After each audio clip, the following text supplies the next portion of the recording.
akan sampaikan bagaimana pemahaman Wahabi. Wahabi itu dananya kuat, jaringannya kuat, sudah punya TV dan radio, termasuk media sosial apalagi. Saya tidak biasa membahas seperti ini, namun kejadian kemarin yang membuat saya sedih pada hari Rabu membuat saya akhirnya berubah bahasan dalam bulan Maulid ini. Kenapa? Gara-gara kuburan Imam Nawawi, ayah Syekh Nawawi, lamun Syekh Nawawi tanara wafat di Mekah. Imam Nawawi, pengarang kitab Riyadhus Shalihin, pengarang kitab Adhkar Nawawi, pengarang kitab Hadis Arba'in, pengarang kitab Syarah Muhadzab, kitab Majmu 20 jilid, pengarang kitab Syarhun Nawawi sampai ada 10 ada 15 jilid, pengarang kitab At-Tibyan fi Adabi Hamalatil Quran, termasuk kitab Minhajut Thalibin, ulama besar. Kuburannya di Nawa, Suria, Damaskus, hari Rabu kemarin dibom oleh Wahabi.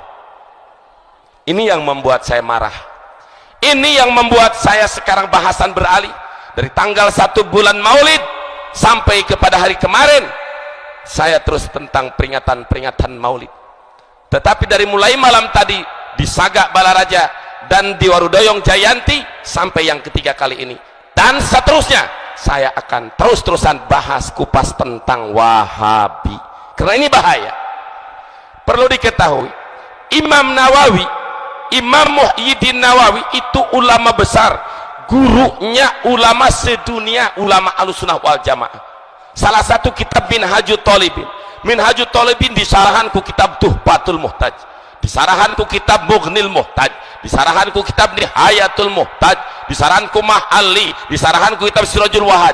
Dari Tuhfatul Muhtaj diringkaskan menjadi Fathul Mu'in. Fathul Mu'in Imam Zainuddin Malabari, guruna ka Imam Ibnu Hajar Al-Haytami, tetap mengambil hukum kepada Imam Nawawi, sehingga di dalam masalah ubudiyah, masalah fikih, kaul Imam Nawawi ini sudah tidak rukat, nomor 1 di dalam bidang madhab Imam Syafi'i. Sehingga jika bertentangan antara madhab, antara pemikiran Imam Rafi'i dan Imam Nawawi, kudiman Nawawi, Imam Nawawi yang didahulukan.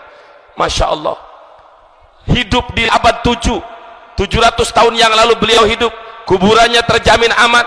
Kemarin gara-gara perang saudara antara Syiah dan ISIS, akhirnya dibom oleh kelompok ISIS yang sekarang yang ISIS itu memang syahadatnya kuat.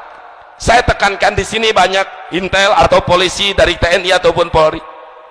Ketika ISIS memerangi Amerika, saya setuju. Ketika ISIS memerangi kafir Amerika, saya setuju. Tapi ketika ISIS melawan kami umat Islam Ahlussunnah wal Jamaah, kami akan menjadi lawan Wahabi mereka. Betul apa tidak?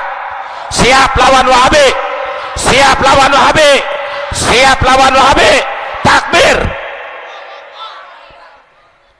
Orang tadi rek ngajaga persatuan karena masih satu syahadat, masih sama asyhadu an la ilaha illallah wa asyhadu anna muhammadar Rasulullah. Dan Allah nyatakan innamal mu'minuna ikhwatun, sesungguhnya mukmin dan mukmin itu adalah saudara. Tapi ketika kita Ahlussunnah wal Jamaah dianggap musyrik, dianggap murtad, dan ini dianggap dosa besar, ini lawan apa jangan?